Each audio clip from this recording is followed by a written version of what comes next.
After the collision, we proceed to pull over. We both get out of the vehicle, make sure no one is hurt, and that's when I ask him for his information.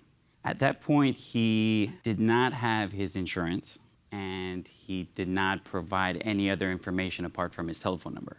And he said at the scene of the accident that he was already distraught because he had just had a previous accident maybe a week or two before with his own vehicle. This vehicle that he was driving was his father-in-law's, that he was going to be in so much trouble, and that he was willing to pay for the damages out of pocket if we didn't, involve any authorities. Okay. This is a photograph of your vehicle that you submitted to us and the damages to it. Correct. And can you describe where the damages were? The damages were to the front right-hand side, passenger side of the front bumper, light, what have you, and even the bumper support system underneath the And bumper. what part of the defendant's vehicle struck yours? His side. The driver's side? The passenger side. Passenger side. Right. Do you have any photographs of your car? No.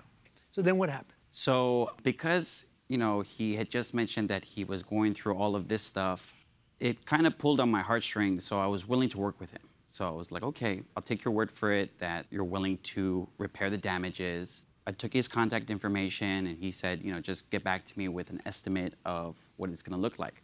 I went, got an estimate from a auto repair shop, which is Exhibit A, page 3 and 4. And what's the total? $2,054.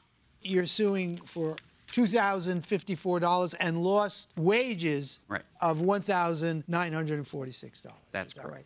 What are you basing the lost wages on? I'm an event producer, but I also do freelance work. And some of the freelance work that I was doing required the use of my car in cosmetic, pristine condition. And so because I had this damage to the vehicle, I could not present that car. They could not.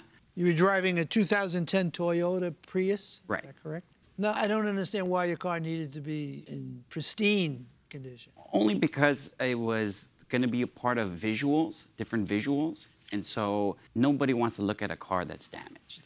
All right, thank you very much. Mr. Espinoza, can you tell me what happened after the accident? After the accident, told him to take his vehicle to a body shop, which he did. He told me he took it to a body shop. You recommended? To a family body shop. Yeah. We spoke about it, and we went back and forth because at the beginning... That was very nice of him to take it to your body shop. He didn't have to, did he? He didn't have to, no. Like I said, at first he took it to one of his family members' body shop. But before that, I was looking for parts myself. I would go to dismantlers or Well, what makes you think that he had to accept parts that you selected? Because we spoke on the phone, and he was okay with it. Everything I did was with his consent. It's not I just went out of my way and decided to do things without asking. Why would you go out and try to get the body parts if you weren't at fault? Because he stated that he wanted OEM parts for the vehicle, and I told him it's a 2010. No, I understand that. He needed original parts. But why would you go through all that trouble if you weren't at fault? The main two reasons why is because I have a Class A driver's license, and in my trade, I need my driving record to be intact, or else I could get the boot. Did you have insurance? I did have insurance at the time. And the other reason why is because the car belonged to my father-in-law, and I didn't want that to affect him in any way because he was already doing me a big favor and lending me his vehicle. So you wanted to try and deal with it without it getting very bureaucratic and yeah, correct. Just Waldo? So what made you, Mr. Poor, believe that the parts that the defendant ordered were not original parts? First off, leading up to the estimate, he had sent me certain pictures of potential parts that he wanted to use to repair. They are Exhibit A as well as Exhibit B, page 14. But a lot of them had cracks, damage to it. You saw it personally?